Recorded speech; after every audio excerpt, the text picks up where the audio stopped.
सकते हैं। ऑलराइट, हल्की सी बढ़त यहाँ पर कॉटन के भाव में देखने को मिल सकती है। सो इवन एज हम ईयर एंड की तरफ हैं, जैसे कहा गया कि थोड़ी सी डीकपलिंग यहाँ पर होती हुई नजर आई है। सो इवन एज अंतर्राष्ट्रीय बाजारों में भाव यहाँ पर 52% गिर चुके हैं अपने हाई से। इंडियन मार्केट्स में वो उस गिरावट के बाद हमने खरीदारी फिर से आते हुए देखी है। तो कुछ बाइंग साइड पे आप यहाँ रह सकते हैं। रेंज आपको हमारे सभी एक्सपर्ट्स ने यहाँ पर बताई भी है। ज्ञानशेखर, आपके पास आएंगे और ओवरऑल एडिबल ऑयल पैक की अगर यहाँ पर बात करें तो ऑफकोर्स काफी सारे खाने के तेल फिलहाल यहाँ पर ट्रेड में नहीं है। यहाँ पर भी एक्सपेक्टेशन है कि दिसंबर खत्म होने से पहले हम शायद इनको रीइंस्टेट होता हुआ देखें। दोनों ही मुद्दों पर आपसे जानना चाहेंगे किस तरह की रिप्रेजेंटेशंस यहाँ पर हैं और आप ओवरऑल प्राइसेस को कैसे देखते हैं। Manisha, if you can permit me, I just have a few things to say about cotton. I hope you can ji, give me a second. absolutely. Yeah. See, overall, entire market system, especially the mills or the buying side, वो सब skewed है. मतलब most of them are uncovered and their pipeline is largely dry. Because production itself is not happening. I think most of them have cut production to a great extent. That is a bit of a dangerous trend because क्योंकि कुछ थोड़ा भी एक अच्छा trigger आ जाएगा, then there will be a wave of cascading effect that will take place in cotton. I think that's what the markets are banking on, especially the farmer side, and which is why they're unwilling to sell. I think there is a possibility of some kind of a price trigger that could happen potentially in January, February, and like Kunal said, China could be a very important trigger on the buying side. But yes, the overall, the yarn demand continues to be a big worry. That unless those stocks are replenished, I don't think there will be new demand for cotton per se.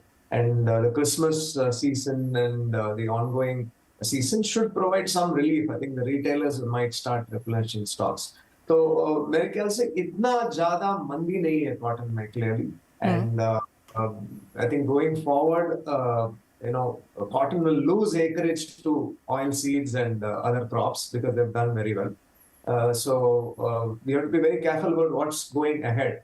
So anything in forward as far as cotton is concerned is a very attractive price as of today. But potentially the arrivals in the coming month should depress prices to some extent. But the forward prices that are prevailing for physical cotton prices are extremely attractive, and I would look at it. And please let us understand that this weather phenomenon, weather phenomenon है. This is permanent. It is not an aberration. अभी जो the way we have created this issue of weather problems, you're going to see a return of these weather problems coming year after year now. It is not an aberration anymore. जी जी, of course जो मौसम की चिंताएं हैं उन्होंने सभी फसलों को यहाँ पर थोड़ा सा टॉपसी टर्वी करके रखा हुआ है। तो ओके, यानी कि बहुत ज़्यादा मंदी की एक्सपेक्टेशन भारतीय बाजारों में फिलहाल कॉटन में निकल के नहीं आएगी। लेकिन ज्ञानशेखर, खाने के तेलों में भी कोई टॉप ट्रेंड जो आप यहाँ पर बनता हुआ देखते हैं आने वाले साल के लिए? See, to me, palm is looking quite good. Soya and the other oils, there is definitely enough supplies, and the recent international reports and the domestic arrivals are also quite good. And the arrivals which will be starting are also expected to be good. But let's not forget that in the January, February, March time is when there is a lean production season in Malaysia, or floods का भी बहुत chances है. And the Chinese New Year demand, even though China is just opening up, उसका भी chances अच्छा है. तो मेरे ख्याल से palm एक बहुत अच्छा commodity लग रहा है और top pick लग रहा है मेरे लिए, especially in the oil complex. And I would certainly continue to be very bullish in palm and buy it on any dips from here. All right, यानी कि पूरे एडिबल ऑयल पैक में यहाँ पर पाम तेल में तेजी बरकरार रह सकती है। एक और चीज़ जो कुछ बहुत अब मूव करने लगी रूपा, वो है मेंथा तेल। आई मीन ऑलमोस्ट 1-1.5-2 साल में कोई ना मूवमेंट दिखाने के बाद अब यहाँ पर थोड़ी सी तेजी देखने लगी है। क्या यहाँ पर भी कुछ तेजी खरीदारी की एक्सपेक्टेशन है? देखिए, अभी थोड़ा-सा प्राइसेज़ में अगर हम देखें, वायदा में भी थोड़ा बूस्टअप आया था। अभी प्राइसेज़ जो है 1000 के ऊपर सस्टेन करते हुए ज़रूर दिखाई दे रहे हैं। तो यहाँ से हम एक्सपेक्ट कर रहे हैं कि जो तेज़ी बन सकती है वो 1060 से लेकर 1080 अभी हाल-फिलहाल के लिए शॉर्ट टर्म ये रेंज है अपसाइड का, यहाँ तक एक बार मार्केट मूव करता हुआ दिखाई दे सकता है। लेकिन अभी फिलहाल बहुत ज़्यादा तेज़ी की तरफ एडिबल ऑयल नहीं लग रहे हैं, और स्पेशली अगर मेंथा की भी बात करूँ तो काफ़ी साइडवेज मोमेंटम एक्सपेक्टेड है कि देखने को मिल सकता है। लेकिन हाँ, अभी 1060 से 1080 का लेवल जो है वो वायदा में एक बार टच होता हुआ हम देख सकते हैं। ऑलराइट, तो तेजी यहाँ पर मेंथा में भी आ सकती है बहुत समय के बाद। कुछ बहुत वॉल्यूम्स और एक बूस्ट हमने यहाँ पर प्राइसेस में आता हुआ देखा है। रुपेश, आपसे यहाँ पर कैस्टर के बारे में जानना चाहेंगे। जिस तरह की ज़मीनी ऑन ग्राउंड यहाँ पर जिस तरह की मांग निकलती हुई नजर आई है, कितना सपोर्ट प्राइसेस वहाँ से ले सकते हैं? सॉरी, कौन सी कमोडिटी? कैस्टर, रुपेश। कैस्टर मुझे ऐसा लग रहा है कि अभी एट प्रेजेंट जो इनिशियल रिपोर्ट्स आ रहे हैं फ्रॉम अराइवल्स अभी 20 to 25,000 बेड्स के आसपास की है।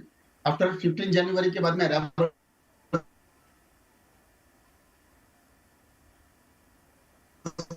ऑलराइट, रुपेश के यहाँ पर थोड़ा सा ग्लिच नज़र आता है यहाँ पर टेक्नोलॉजिकल के हिसाब से, तो उनके पास वापस जाएंगे। लेकिन जैसे वो कह रहे थे कि कैस्टर में भी यहाँ पर आवक बाजार में आनी शुरू होगी तो कुछ बहुत प्रेशर बनने को मिल सकता है। रुपेश, क्या लेवल्स देखेंगे फिर आप?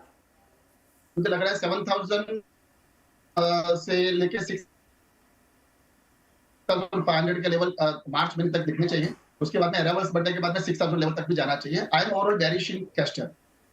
ऑलराइट, थोड़े से बेरिश है यहाँ पर कैस्टर में। कुछ मुनाफा वसूली देखने को मिल सकती है, वो आपकी स्क्रीन पे हम आपको दिखा रहे हैं कि हर महीने कैस्टर के प्राइसेस कैसे रहे हैं और क्लियरली एक डाउन ट्रेंड हमने यहाँ पर लगातार बनता हुआ देखा है और कुछ और बिकवाली की एक्सपेक्टेशन फिलहाल बाजार से।